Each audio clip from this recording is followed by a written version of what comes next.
Bihar board class 7 गणित विषय के प्रश्नावली 6.1 में आप सभी बच्चों का पुनः स्वागत है। पिछले वीडियो लेसन में हमने क्वेश्चन नंबर 1 से लेकर क्वेश्चन नंबर 10 के प्रश्नों को हल कर लिया है और आज के इस वीडियो लेसन में हम क्वेश्चन नंबर 11 से लेकर क्वेश्चन नंबर 15 तक के प्रश्नों को हल करेंगे। आप इससे पहले के वीडियो लेसन को देखने के लिए चैनल के प्लेलिस्ट में जाएं, वहां आपको बिहार बोर्ड क्लास 7 मैथ लिखा हुआ एक प्लेलिस्ट मिल जाएगा। वहां से जाकर आप इससे पहले के वीडियो लेसन्स को देख सकते हैं। आइए शुरू करते हैं क्वेश्चन नंबर 11। क्वेश्चन कहता है नीचे दिए गए त्रिभुजों के अंदर दर्शाई गई खंडित रेखाओं, जिसको हम डॉटेड लाइंस भी कहेंगे, के नाम लिखिए, साथ में कारण भी दीजिए। जिसमें से पहला ऑलरेडी बनाया गया है।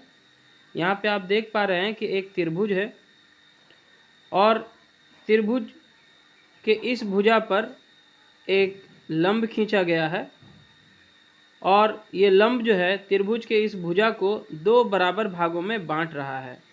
ठीक है, मतलब इस पॉइंट से लेकर यहाँ तक की दूरी और इस पॉइंट से लेकर यहाँ तक की दूरी समान है।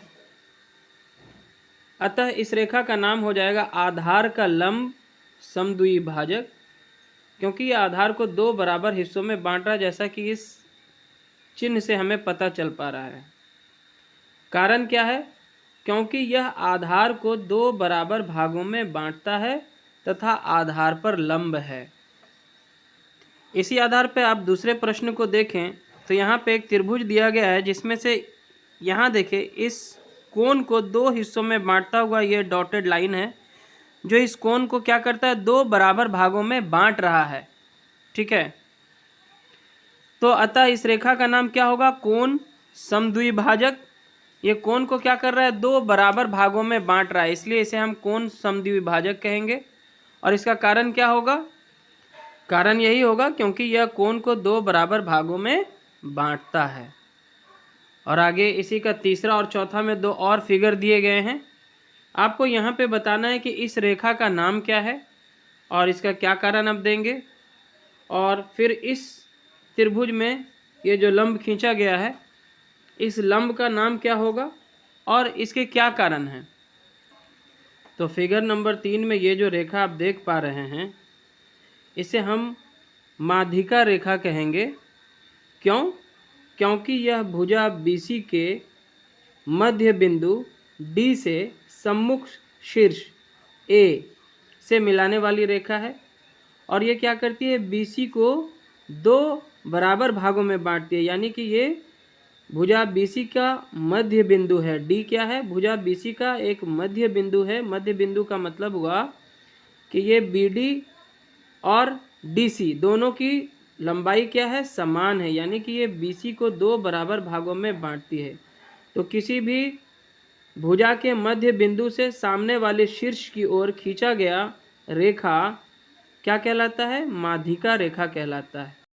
और वहीं चौथे नंबर पे जो फिगर है, यहाँ पे आप देखें तो इस रेखा को हम शीर्ष लंब कहेंगे, क्योंकि यह त्रिभुज के एक शीर्ष A से सामने वाली भुजा BC पर खींचा गया एक लंब है, जिससे कि एक 90 डिग्री का कोण बन रहा है, समकोण बन रहा है दोनों ओर। ठीक है, अतः यह शीर्ष लंब है। तो इसका कारण लिखेंगे क्योंकि यह शीर्ष A से सामने वाली भुजा BC पर खींचा गया लंब है। अब इसमें और इसमें फर्क क्या है? माध्यिका क्या करता है? मध्य बिंदु पर मौजूद होता है, ये भुजा को दो बराबर भागों में बांटता है। लेकिन A से जो यहाँ पे लंब खींचा गया है BC पर, तो यहाँ पे BD और DC समान लंबाई के नहीं हैं। यहाँ पे ये BC भुजा को दो बराबर भागों में, लंब जो है दो बराबर भागों में नहीं बांट रहा है, लेकिन यहाँ पे जो माध्यिका थी वो BC भुजा को दो बराबर भागों में बांट रहा है। क्वेश्चन नंबर 12 पढ़ते हैं। एक ऐसा त्रिभुज कच्चा चित्र बनाइए जिसके एक शीर्ष से खींचा गया लंब त्रिभुज के बाहर स्थित हो। उसके बाद कहता है आपने कैसा त्रिभुज बनाया? न्यून कोण त्रिभुज, समकोण त्रिभुज, अधिक कोण त्रिभुज या अन्य। तो आइए इसे हल करते हैं। तो इसे हल करने के लिए हमने यहाँ पे तीनों प्रकार के त्रिभुज बना लिए, एक न्यून कोण त्रिभुज, एक समकोण त्रिभुज और एक अधिक कोण त्रिभुज। न्यून कोण त्रिभुज आप जानते ही हैं, जिस त्रिभुज की तीनों कोण जो है 90 डिग्री से कम हो उसे हम न्यून कोण त्रिभुज कहेंगे। और जिस त्रिभुज का एक कोण समकोण यानी 90 डिग्री का हो उसे हम समकोण त्रिभुज कहते हैं। और जिस त्रिभुज का कोई एक कोण 90 डिग्री से अधिक हो उसे हम अधिक कोण त्रिभुज कहते हैं। अब आप देख लें, न्यून कोण त्रिभुज में आप तीनों शीर्ष में से चाहे ए हो, चाहे बी हो या चाहे सी हो, कहीं से भी एक लंब अगर आप खींचेंगे तो वो त्रिभुज के बाहर तो नहीं जाएगा। मान लिया ए से खींचते हैं तो इस तरह से लंब बनेगा, लेकिन ये त्रिभुज के बहिर्भाग में नहीं है। यहाँ पे क्वेश्चन में कह रहा है कि खींचा गया लंब त्रिभुज के बाहर स्थित हो। बी से भी आप खींचेंगे इस तरह से तो ये अंदर ही बनेगा, सी से भी खींचेंगे तो ये अंदर ही इसका जो है शीर्ष लंब बनेगा। वहीं अगर हम समकोण त्रिभुज की बात करें तो ऑलरेडी इसमें एक शीर्ष लंब है, ये लंब खींचा हुआ ही है, क्योंकि इसमें एक लंब होता है ऑलरेडी, एक 90 डिग्री का कोण है यहाँ पे। तो ये भी क्या है, त्रिभुज के इंटीरियर में ही है, अंदर में बना हुआ है, बहिर्भाग में नहीं है। और अब हम अधिक कोण लेते हैं। अधिक कोण किसे कहते हैं, जिस कोण का माप 90 डिग्री से अधिक हो। तो यहाँ पे आप देख पा रहे हैं कि ये जो एंगल है, एंगल बी, इसकी माप जो है 90 डिग्री से ज़्यादा हो चुकी है, क्योंकि 90 डिग्री होता तो ये स्ट्रेट सीधा होता। अब ये 90 से अधिक इस तरफ झुकाव हो चुका है इसका, तो ये 90 से बड़ा कोण है, यानी कि ये अधिक कोण त्रिभुज बना रहा है। तो यहाँ पे आप देखें, अगर हम शीर्ष ए से सामने वाले भुजा की ओर एक कोण बनाए 90 डिग्री का, लंब खींचें तो इस तरह से कुछ होगा। ठीक है, इसको हम डॉटेड लाइन से मिला सकते हैं। ठीक है,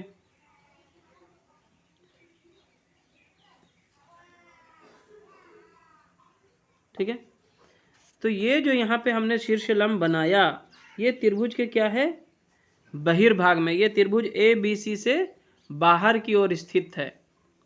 तो इस प्रकार हम कह सकते हैं कि ये सिर्फ और सिर्फ अधिक कोण त्रिभुज में पॉसिबल है कि किसी भी शीर्ष से खींचा गया जो लंब है वो त्रिभुज के बहिर्भाग में हो।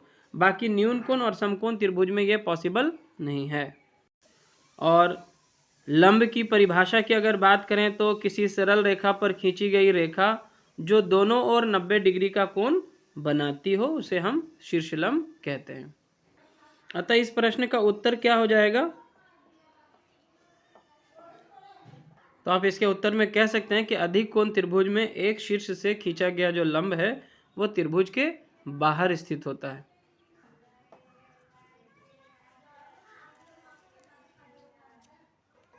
और आगे हम क्वेश्चन नंबर 13 को देखते हैं। नीचे एक बड़ा समद्विबाहु त्रिभुज ABC बनाइए जिसमें AB बराबर हो AC के। इस त्रिभुज में निम्न रेखाएं बनाइए। पहला, कोण A के लिए समद्विभाजक, दूसरा शीर्ष A के सामने वाली भुजा पर लंब, और तीसरा शीर्ष A के सामने वाली भुजा की माध्यिका। पहले ये तीनों बनाना है और उसके बाद दो प्रश्न यहाँ पे पूछे जाएंगे, इसका उत्तर देना है। तो हमें सबसे पहले एक बड़ा सा क्या बना लेना है, समद्विबाहु त्रिभुज। समद्विबाहु त्रिभुज किसे कहते हैं, जिस त्रिभुज की दो भुजाएं आपस में बराबर हों। तो हमें AB और AC को क्या रखना है, बराबर रखना है। चलिए, तो एज पर क्वेश्चन यहाँ पे हमने जो है एक समद्विबाहु त्रिभुज बना लिया है जिसमें AB रेखा जो है वो बराबर है BC रेखा के। चलिए, तो यह एक समद्विबाहु त्रिभुज हो गया। अब हमें क्या क्या कह रहा है, इस त्रिभुज में निम्न रेखाएं बनाइए। पहला, कोण A के लिए समद्विभाजक। तो कोण A हमारा ये है, इसको हमको कह रहा है दो बराबर भागों में बांट दो। तो कोण को दो बराबर भागों में बांटने के लिए यदि हम शीर्ष A से रख करके इस तरह का एक रेखा खींचें तो इसके लिए हम शीर्ष A पर रख करके एक रेखा BC की ओर जब खींचते हैं तो ये क्या करता है, कोण A को, एंगल A को दो बराबर भागों में बांट देता है। तो जितना ये है उतना ही ये है, ये दोनों क्या आएगा, इक्वल इक्वल आएगा। ठीक है, अगर ये 60 डिग्री का कोण है तो ये दोनों 30-30 का अब बन चुका है। इसी में दूसरा कहता है शीर्ष ए के सामने वाली भुजा पर लंब खींचिए। तो शीर्ष ए तो हमारा यही है, इससे सामने वाली भुजा पर जब आप लंब खींचेंगे तो यही इसी प्रकार की एक रेखा आएगी जो इस पर खींची जाएगी। लंब क्या होता है? जिस रेखा पर यह खींचा जाता है उसके दोनों ओर क्या बनाता है? एक 90 डिग्री का कोण बनाता है। तो यहाँ पे देखिए ऑलरेडी यहाँ पे भी एक 90 डिग्री का कोण बन रहा है और यहाँ पे भी एक 90 डिग्री का कोण बन रहा है। तो यह ऑलरेडी एक लंब भी है। तीसरा इसमें कह रहा है शीर्ष ए के सामने वाली भुजा की माध्यिका रेखा खींचिए। शीर्ष ए के सामने वाली, ये शीर्ष ए है और इसके सामने वाली भुजा क्या है? BC है। तो शीर्ष ए के सामने वाली भुजा की एक मध्यिका रेखा खींचना है। तो मध्यिका रेखा BC को क्या करेगा? 2 बराबर भागों में बांट देगा। तो BC जो भुजा है इसके मध्य बिंदु से शीर्ष ए की तरफ जब हम एक रेखा खींचेंगे जो कि माध्यिका कहलाएगी, तो ये भी यही रेखा होगी, है ना? क्योंकि ये ऑलरेडी जब हमने ए को समद्विभाजित किया था तो ये BC को 2 बराबर भागों में बांट देता है। क्योंकि यहाँ पे देखिए एंगल B और एंगल C, इन दोनों का मान क्या होता है? समद्विबाहु त्रिभुज में बराबर होता है। जब यहाँ से आप कोण A का समद्विभाजक बनाएंगे तो ये BC को भी 2 बराबर भागों में बांट देगा। तो ये एक जहाँ पे मिलेगा ये एक इसका मध्य बिंदु होगा। और किसी त्रिभुज में मध्य बिंदु, किसी एक भुजा के मध्य बिंदु से सामने के शीर्ष की ओर खींचा गया जो रेखा है वो माध्यिका रेखा भी कहलाता है। तो इस प्रकार से ये हमने तीनों रेखाएं यहाँ पे खींच ली हैं। अब हम इसमें दिए गए प्रश्नों का उत्तर लिखेंगे और आगे यहाँ पे प्रश्न पूछे जा रहे हैं। पहला है कि क्या ये सभी रेखाएं अलग अलग हैं या नहीं? तो इसका जवाब क्या होगा? हमने देखा कि तीनों एक ही रेखा है, तो जवाब क्या होगा? नहीं, यह एक ही रेखा है, यह एक ही रेखा है। दूसरा प्रश्न कहता है इन रेखाओं की क्या विशेषताएं हैं?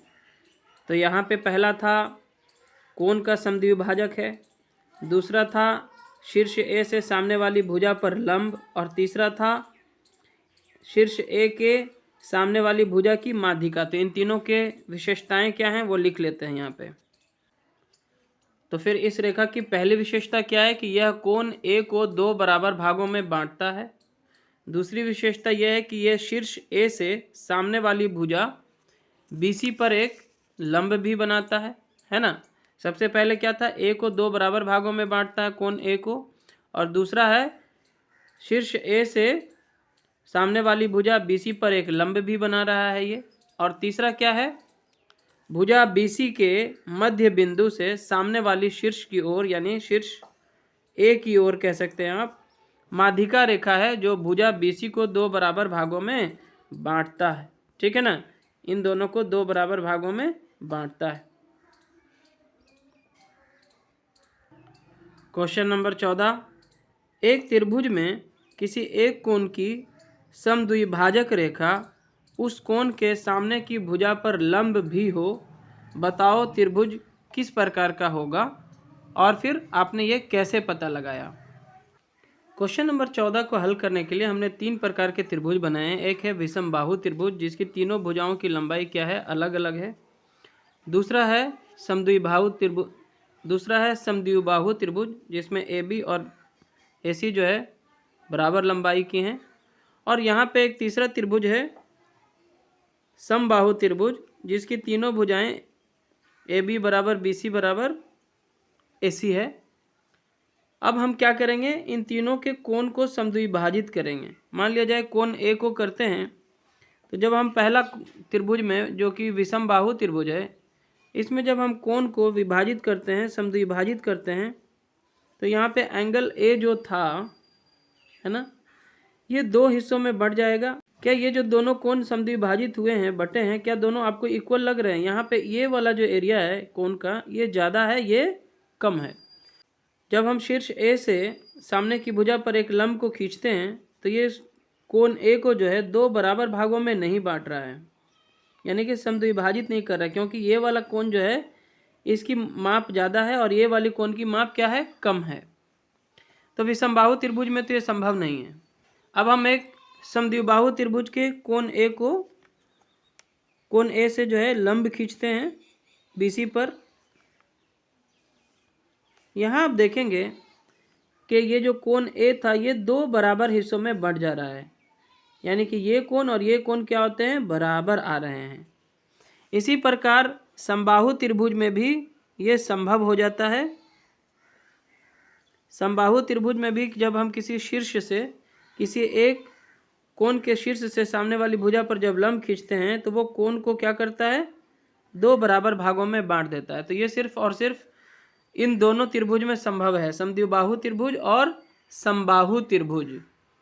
तो इसके उत्तर में हम लिख सकते हैं अतः त्रिभुज समद्विबाहु त्रिभुज या समबाहु त्रिभुज होगा, क्योंकि इसके किसी शीर्ष से सामने की भुजा पर लंब खींचने से उस शीर्ष पर बने कोण समद्विभाजित हो जाते हैं, जबकि विषमबाहु त्रिभुज में समद्विभाजित नहीं हो पाते हैं, यानी कि दो बराबर बराबर कोणों में नहीं बंट पाते हैं विषमबाहु त्रिभुज में, जबकि समबाहु त्रिभुज और समद्विबाहु त्रिभुज में यह संभव हो पाता है।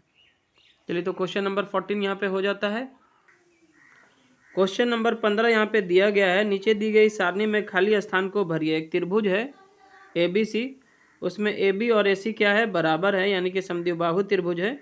इसमें कोण B की माप दी गई है 50 डिग्री, तो कोण C और कोण A का मान आपको निकालना है। इसमें हम लोगों को दिया गया था कि त्रिभुज ABC में AB जो है AC रेखा के बराबर है, यानी कि यह एक समद्विबाहु त्रिभुज है। कोण B हमको दिया गया है 50 डिग्री और हमको बताना है कोण C और कोण A की माप क्या होगी। तो समद्विबाहु त्रिभुज में क्या होता है,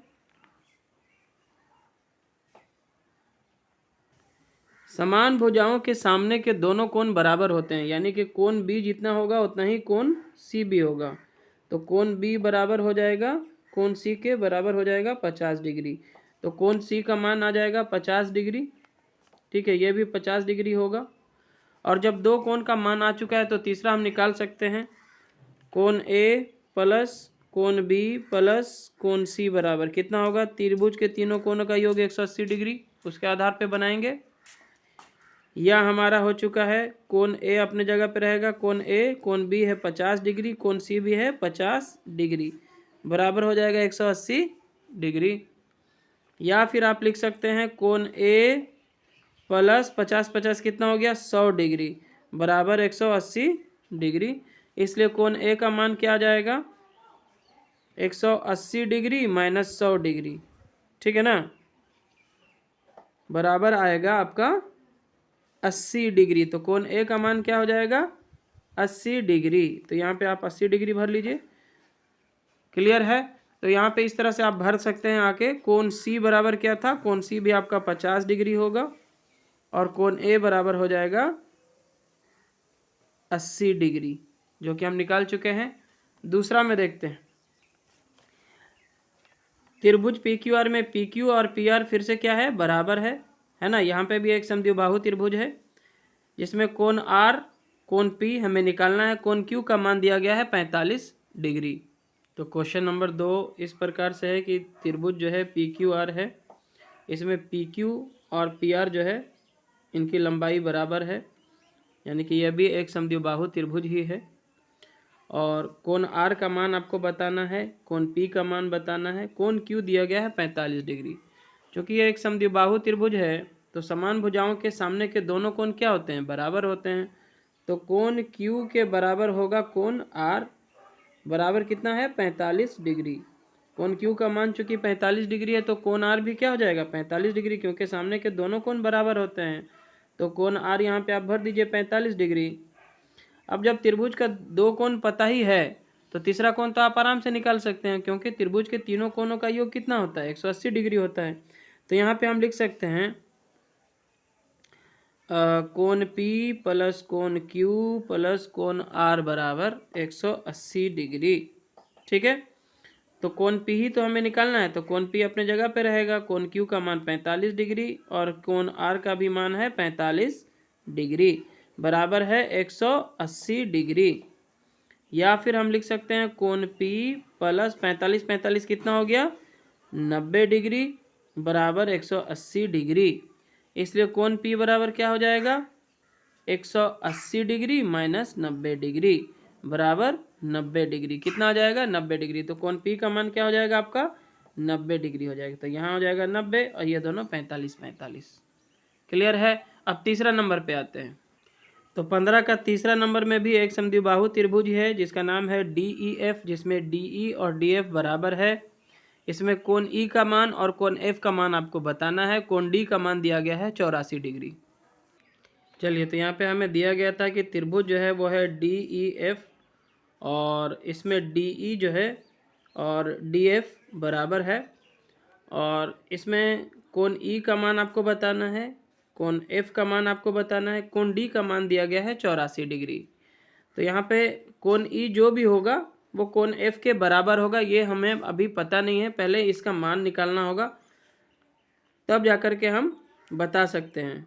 तो सबसे पहले हम ऐसे लिख सकते हैं कोण D प्लस कोण E प्लस कोण F बराबर क्या होता है 180 डिग्री। त्रिभुज का तीनों कोण का योग कितना होगा 180 डिग्री होगा। और या फिर या लिख सकते हैं कोण D के जगह पे आप 84 डिग्री प्लस कोण E प्लस कोण F बराबर क्या हो जाएगा 180 डिग्री। ठीक है। या फिर हम ऐसे लिख सकते हैं कोण E प्लस कोण F बराबर 180 डिग्री माइनस 84 डिग्री। ठीक है। या फिर हम कोण E प्लस कोण E लिख सकते हैं, कोण F को हम कोण E भी लिख सकते हैं। क्यों लिख सकते हैं? क्योंकि दोनों का मान बराबर ही आएगा। तो कोण F के जगह पे हम कोण E रख सकते हैं, क्योंकि कोण E और कोण F का मान बराबर होता है। तो यहाँ पे हमने लिखा कोण E प्लस कोण F के जगह पे भी हमने कोण E लिख लिया है। अब 180 में से 84 घटा दीजिए, 10 में से 4 गया 6, ठीक है, और ये 7 बचेगा, यानी कि 17, 17 में से 8 गया तो 9, 96 डिग्री आता है।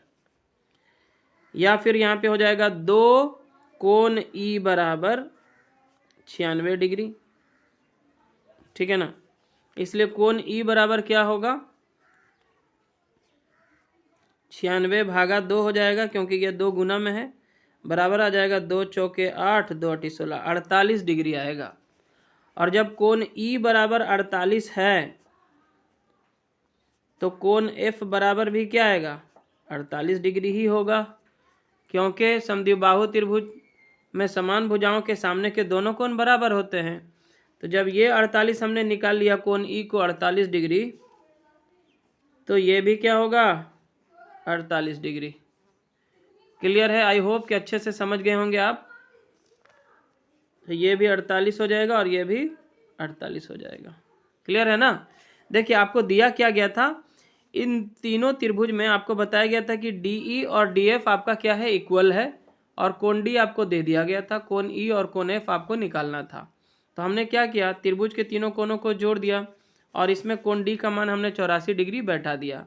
उसके बाद कोण E और कोण F का जो मान निकल के आया दोनों को योग का, वो आया 96।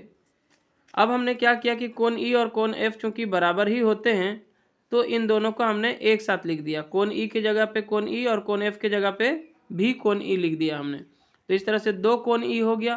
तो 2 कोण E में 2 कोण E का मान था 96 डिग्री, इसलिए कोण E का मान जब निकालेंगे तो 96 बटा 2 यानी 48 डिग्री हो जाएगा। और जब कोण E का मान निकल गया तो कोण F ऑटोमेटिक वही होगा, क्योंकि दोनों का मान बराबर ही होता है। ठीक है, चलिए अगला देखते हैं। यहाँ पे दिया गया है त्रिभुज LMN, जिसमें LM, MN और NL तीनों ही बराबर है, और आपको बताना है कि तीनों कोण जो इसके हैं LM और N, इसका मान क्या होगा, क्योंकि ये एक समद्विबाहु त्रिभुज है, इसके तीनों भुजाएं क्या हैं बराबर हैं, क्योंकि यह एक, तो इसे हम इस प्रकार लिख सकते हैं, क्योंकि यह एक समबाहु त्रिभुज है, यानी कि इसके तीनों भुजाएं बराबर हैं, तथा समबाहु त्रिभुज के तीनों कोण क्या होते हैं समान होते हैं, इसलिए समबाहु त्रिभुज के प्रत्येक कोण कितना होगा, क्योंकि इसमें 3 कोण होते हैं त्रिभुज में, तीनों कोणों का योग 180 डिग्री होता है, और इसमें तीनों कोण समान होते हैं, तो हम 180 में 3 से भाग दे देते हैं, तो आ जाता है 60 डिग्री, यानी कि कोण L का भी मान होगा 60, कोण M का भी मान होगा 60, और कोण N का भी मान होगा 60, क्योंकि ये एक समबाहु त्रिभुज है और तीनों कोण बराबर होते हैं। तो 180 में 3 से भागा दे दीजिए। क्लियर है? तो इस प्रकार से ये टेबल जो है हमने इस तरह से भर लेना है, पहले आपको कैलकुलेट करना है और फिर जो उसका मान आ रहा है सारे कोनों का यहाँ पे आपको बैठा देना है। और इस तरह से ये प्रश्नावली 6.1 यहाँ पे हो जाता है कंप्लीट। आई होप कि आपने इसे अच्छे से समझ लिया होगा। अगर आपको ये वीडियो लेसन पसंद आया, आपको हेल्पफुल लगा, तो ज़रूर से इसे लाइक करें, शेयर करें अपने सभी दोस्तों के साथ, और चैनल पे नए हैं तो सब्सक्राइब ज़रूर करें। धन्यवाद।